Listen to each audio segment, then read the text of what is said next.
പനമേൽ കന്യാകുമാരി ഹൈവേയിൽ കാണാതായിപ്പോയി. അതായത് land slide മൂലം ലോറിയിൽ കാണാതായിപ്പോയി അർജുനന് വേണ്ടി കേരളം കാത്തിരിക്കുകയാണ്.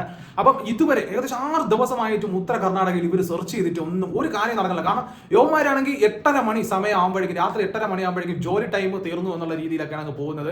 60ഓളം പേര് മാത്രമാണ് അവിടെ സെർച്ചിന് വേണ്ടി നിൽക്കുന്നത്. കുറെ വാഹനങ്ങളൊക്കെ കൊണ്ടിട്ട് മണ്ണ് വരുന്നു മാറ്റുന്നു. ഏകദേശം ഒരു 250 മീറ്റർ ദൂരത്തിലാണ് അവിടെ ഈ ഒരു സംഭവം നടന്നിട്ട്. ഓൾറെഡി തന്നെ 7ഓളം പേര് മരിച്ച് ഡെഡ് ബോഡി കിട്ടിയ കഴിഞ്ഞ ഒരു സ്ഥലമാണ്.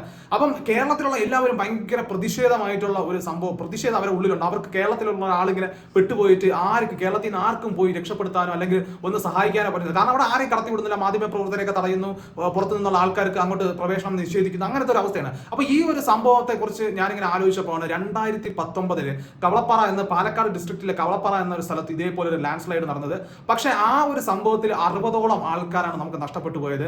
അതിൽ 48 പേരുടെ ബോഡി മാത്രമേ ലഭിച്ചിട്ടുള്ളൂ. 11 പേരുടെ ബോഡി ഇന്നും ലഭിച്ചിട്ടില്ല. അവര് ഒട്ടും ഈ 11 പേരെ ഒരു വിധത്തിലും കണ്ടെത്താൻ കഴിയാത്തത് കൊണ്ട് അവർ 19 ദിവസത്തെ സെർച്ചിന് ശേഷമാണ് മലയാളികൾ ആ ഒരു ദൗത്യം ഉപേക്ഷിച്ചത്.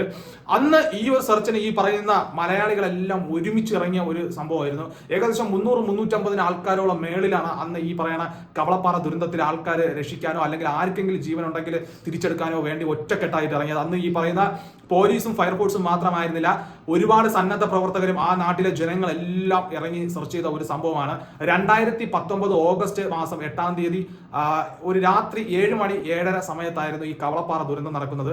ഒരു വലിയ മലയിൽ ഒരുപാട് വീടുകളും ഒക്കെ ഉണ്ടായിരുന്നു. അന്ന് വലിയ മഴയും ശക്തമായ മഴയൊക്കെ കൊണ്ട് തന്നെ ഈ പറയുന്ന മല മൊത്തത്തിൽ ഇടിഞ്ഞ് വീഴുകയും ഒരു 10-15ഓളം ഫാമിലീസ് ആ ഒരു മലയിൽ ഉണ്ടായിരുന്നു. അതിൽ 60ഓളം ആൾക്കാരാണ് അന്ന് കൊല്ലപ്പെട്ടത്. അപ്പൊ ആ ഒരു ഇൻസിഡന്റ് അറിയാൻ തന്നെ, വെളിലോകം അറിയാൻ തന്നെ ഒരു ദിവസം കഴിഞ്ഞു ആണ് അറിയുന്നത് ഇങ്ങനെ ഒരു ഇൻസിഡന്റ് ഉണ്ടായി.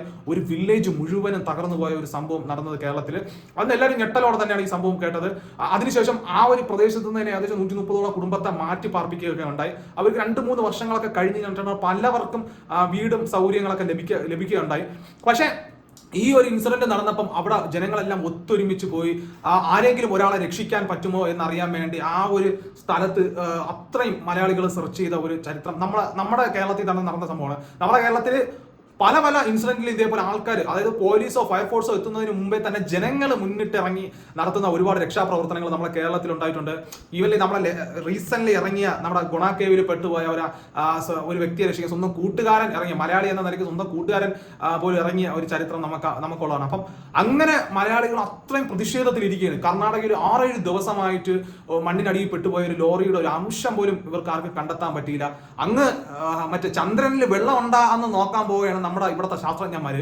15 മീറ്ററോ 10 മീറ്ററോ താഴെ ഒരു വാഹനം പെട്ട് കിടക്കുന്നു മണ്ണിനടിയിൽ. ആ വാഹനം കണ്ടുപിടിക്കാനുള്ള ടെക്നോളജി നമ്മുടെ രാജ്യത്തില്ലെന്നാണ് ഞാൻ ചിന്തിച്ചുകൊണ്ടത്. ഇവിടുന്ന് 300-400 കോടി രൂപ ഉണ്ടാക്കി അങ്ങ് ബഹിരാകാശത്തോട്ട് നമ്മൾ ഈ സാറ്റലൈറ്റും കാര്യങ്ങളൊക്കെ വിടുന്നു. മറ്റേ ചന്ദ്രനിലും ചൊവ്വയിലും വെള്ളം ഉണ്ടോ എന്ന് അറിയാൻ വേണ്ടി വിടുന്നു. ഇവിടെ നമ്മളെ ഇന്ത്യ എന്ന ഈ രാജ്യത്തെ ഈ നാട്ടിൽ ഒരു 10-6 മീറ്ററിന് താഴെ ഒരു കുറച്ച് ജീവനുകളും അതിലൊരു കുറെ വാഹനങ്ങളും പെട്ട് കിടക്കുന്നത് പോലും റഡാർ സിസ്റ്റത്തിൽ കണ്ടെത്താൻ പറ്റാത്ത ടെക്നോളജിയാണോ നമ്മുടെ രാജ്യത്തുള്ളതെന്ന് എനിക്ക് തോന്നിപ്പോകുന്നു. അപ്പൊ നമ്മൾ ഇത് കണ്ടെത്താൻ പറ്റാതെ നമ്മൾ ഈ കോടികൾ മുടക്കി മറ്റേ ആകാശത്തും ബഹിരാകാശത്തൊക്കെ എന്ത് ചെയ്യണമെന്ന് എനിക്ക് മനസ്സിലാവുന്നത്. വെറുതെ ഇവിടുന്ന് മറ്റേ ഓട്ടോക്കൂലിയും കൊടുത്ത് പോകുമ്പോൾ ഇവിടുന്ന് കുറെ ഉപഗ്രഹങ്ങൾ പോണതാണോ എന്ന് എനിക്കറിയില്ല. ഈ സമയത്ത് നമ്മുടെ ടെക്നോളജി ഇത്രത്തോളം വളർന്നില്ല എന്ന് പോലും നമുക്ക് സംശയം തോന്നുകയാണ്. എവിടെ നിന്നൊക്കെ എന്തൊക്കെ റഡാർ, ഞാൻ നോക്കിയപ്പോൾ എന്തോ പൈപ്പിൽ ഫിറ്റ് ചെയ്തിട്ട് എന്തോ കൊണ്ടുവച്ചിരിക്കും പോലത്തെ മറ്റേ കളിപ്പാട്ടം പോലത്തെ എന്തൊക്കെ സാധനങ്ങൾ ഇവിടെ നിന്നൊക്കെ കൊണ്ടുവരുന്നു, അവർ പരിശോധിക്കുന്നു. ഒരാളെ കണ്ടെത്താൻ പോലും പറ്റാത്ത ഒരു അവസ്ഥയാണ്. അത്രേ ഉള്ളൂടെ നമ്മുടെ ഇവിടുത്തെ സിസ്റ്റം എന്നൊക്കെ നമുക്ക് തോന്നിപ്പോണ ഒരു അവസ്ഥയാണ് എനിക്ക് ഇത് കണ്ടപ്പം.